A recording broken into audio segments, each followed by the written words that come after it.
For years, a silent struggle has been waged in the shadows. The shadow war between Israel and Iran, a conflict simmering beneath the surface of international diplomacy, has now erupted with a ferocity few anticipated, has exploded into open conflict. The carefully constructed facade of deniability has crumbled, revealing a direct and dangerous confrontation. It began in the summer of 2025, a period that will forever be etched in the annals of Middle Eastern history, shattering years of covert hostilities. The fragile peace maintained through backchannels and proxy wars was irrevocably broken.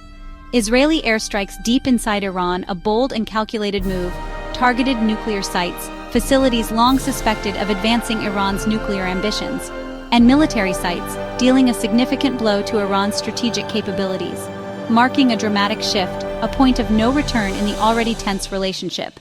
From containment to direct confrontation, the gloves were off and the region braced for impact. Iran responded with massive missile attacks, a furious barrage aimed at the heart of Israel, and drone attacks overwhelming Israeli air defenses on Israeli cities, turning bustling metropolises into zones of fear and uncertainty, turning civilian centers into battlegrounds where ordinary lives were caught in the crossfire, and forcing millions into shelters, seeking refuge from the relentless aerial assault. Hundreds of civilians are dead, their lives tragically cut short by the escalating violence. Infrastructure is devastated, crippling essential services and leaving communities in ruins. And both nations are locked in a perilous cycle of escalation, each retaliatory strike fueling further aggression, with the entire region on edge, teetering on the brink of a wider conflict. The world now faces the urgent question: can diplomacy prevail amidst the chaos? Can this war be contained before it consumes the entire region? Or will it spiral into a regional catastrophe, with devastating consequences for the world? Russia quickly condemned Israel's strikes, expressing deep concern over the escalating violence in the region. This immediate response underscores Moscow's strategic interest in maintaining a semblance of stability, or at least controlled instability, in the Middle East. Calling for restraint from all parties involved, Russia is actively positioning itself as a key mediator in the conflict. This isn't just about de-escalation. It's about projecting influence and demonstrating Moscow's indispensability on the global stage. Moscow's interests are clear. A stable Iran is vital for its regional influence, serving as a crucial partner in countering Western presence and furthering its own geopolitical ambitions in the area. Any destabilization of Iran could have significant repercussions for Russia's strategic calculations. And economic gains are also a factor, with Russia potentially benefiting from rising oil prices amidst the turmoil. The instability could disrupt global energy markets, creating opportunities for Russia to increase its market share and revenue. While carefully avoiding direct military involvement in the immediate conflict, Russia is keen to protect its existing interests and avoid further escalation. Russia seeks to manage the crisis, not necessarily resolve it entirely, as a prolonged state of tension allows it to maintain its leverage and influence over regional actors, aiming to enhance its diplomatic leverage by positioning itself as the indispensable negotiator, the power broker who can bring the warring parties to the table. The Kremlin is already eyeing a significant role in post-conflict reconstruction efforts, anticipating lucrative contracts and increased influence in the rebuilding process, hoping to shape the region's future security order in a way that aligns with its own strategic objectives, potentially reshaping alliances and power dynamics. Yet, a wider war threatens Russian assets in Syria, where it maintains a military presence and strategic interests, potentially jeopardizing its investments and influence, and risks destabilizing its sensitive southern flank, particularly the Caucasus region, where it faces ongoing security challenges and potential for spillover from regional conflicts. Russia's success hinges on convincing both sides that de-escalation is the only viable path forward, that a diplomatic off-ramp, brokered and guaranteed by Moscow, is the most rational choice, is preferable to all-out war, a scenario that would have devastating consequences for all involved and potentially destabilize the entire region. China, alarmed by the conflict, has joined Russia in urging restraint, driven by its economic and strategic stakes in Iran. Iran is a key partner in China's Belt and Road Initiative and a major energy supplier. War threatens both trade and oil flows. Beijing avoids military involvement, instead pushing for renewed nuclear talks as the best path to stability. Surging oil prices and disrupted shipping threaten China's growth, making peace a top priority. China's vision is a stable Middle East for trade, not a battleground for power. The crisis tests China's ability to use its economic influence to help end the conflict.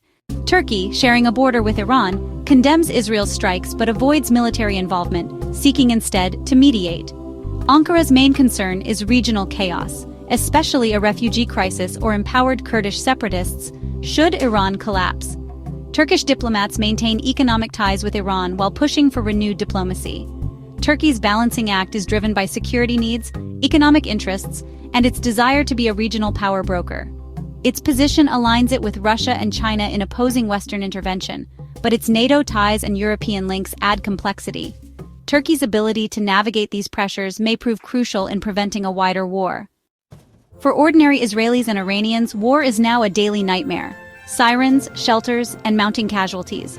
Civilian infrastructure is shattered, crippling economies and disrupting daily life.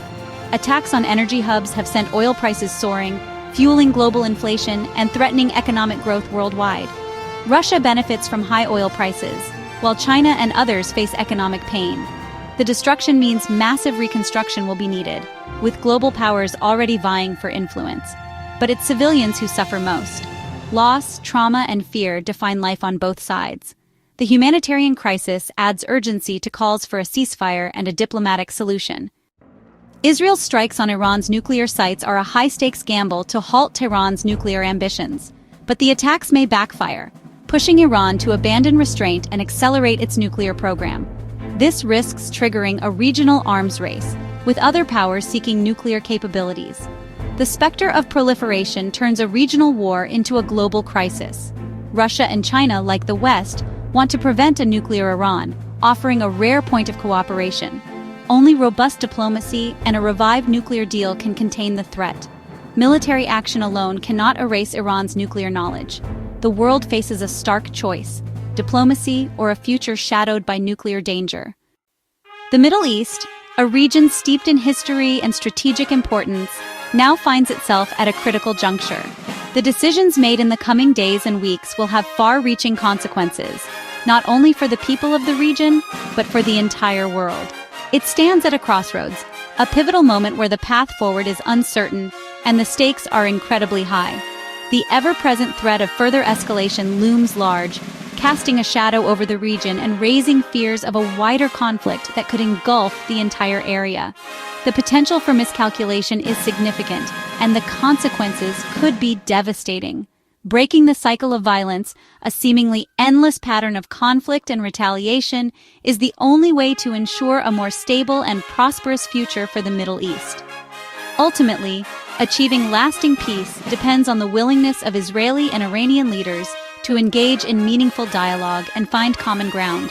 This requires accepting a diplomatic off-ramp, a negotiated solution that addresses the core concerns of both sides and provides a pathway towards de-escalation.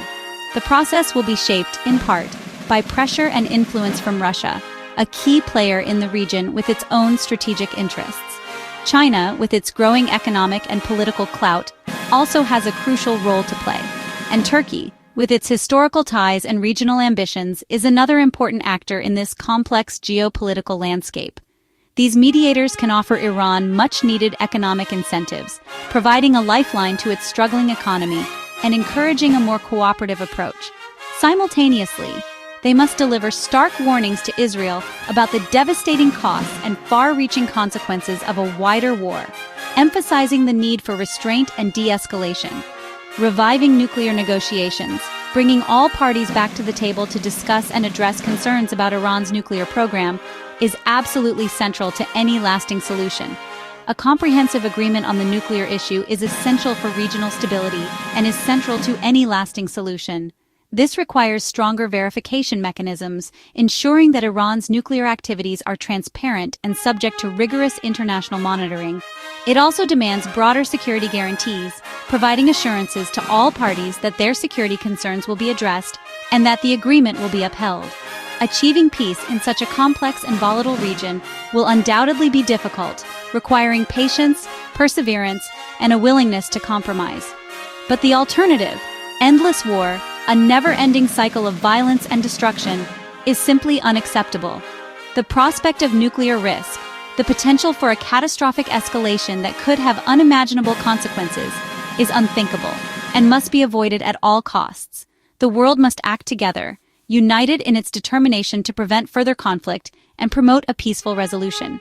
The immediate priority is to secure a ceasefire, halting the violence and creating an environment conducive to dialogue and negotiation. Beyond that, the long-term goal must be to build a new, inclusive security framework for the region, one that addresses the legitimate security concerns of all parties and fosters cooperation rather than conflict. Diplomacy is the only viable path forward, the only way to prevent further bloodshed and build a more stable and secure future. This is not just about the Middle East. It's about global stability, about preventing a wider conflict that could have devastating consequences for the entire world.